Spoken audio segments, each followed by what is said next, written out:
Di ba, sir? Ikaw yung nagpatayo ng isang waiter dun sa isang restaurant, di ba? Oo nga, ikaw yun. Bakit pala nagalit ka dahil tinawag kang sir? Alam naman natin na sa birth certificate mo is male ka sa sa birth certificate mo. Alam mo naman yun.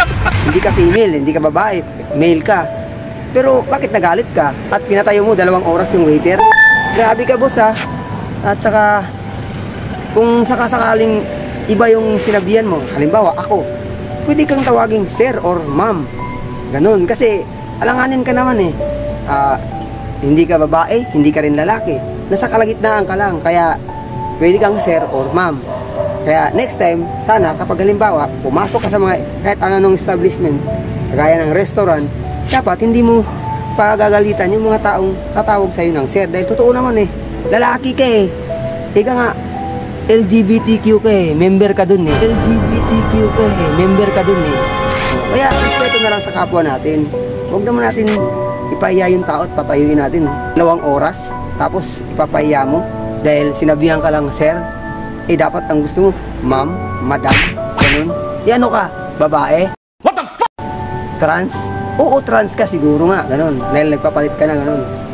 Wala tayo sa issue na ganun. Pero ang ibig ko sabihin, dapat huwag mo na may pahiya yung tao dahil ikaw nga hindi kayo pinahiya. Siguro nagkataon lang na ang tawag na sa'yo sir, dahil sa nakita niya sa itsura mo, sa katayuan mo, parang lalaki yata paningin niya sa'yo. Kaya dapat mga ganyang tao, pagbigyan mo na. Dahil kung ako sa kalagayan mo, tawagin mo akong sir, tapos ganyan, member ako ng LGBTQ, okay lang sa akin yun. Kasi sir, lalaki na may itsura ko, pero bakla ako, di ba?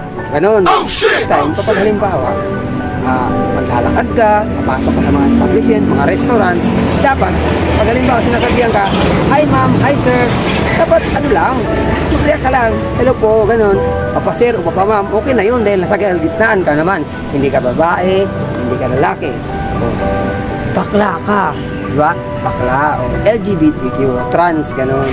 Kaya next time, pagbigyan na natin yung mga ganun, huwag natin gawing issue kayo. Tingnan mo ngayon, ang dami nagre-react sa'yo. Kahit sa akin, hindi mo ako kakilala, di ba?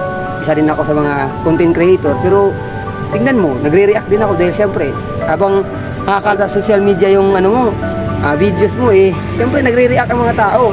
Ako din, para ako nasaktan dahil syempre, kapwa Pilipino natin yun, di ba? Kaya next time, boss, huwag natin pahirapan yung mga kapwa natin dahil natawag lang tayong sir. Peace sa'yo, boss!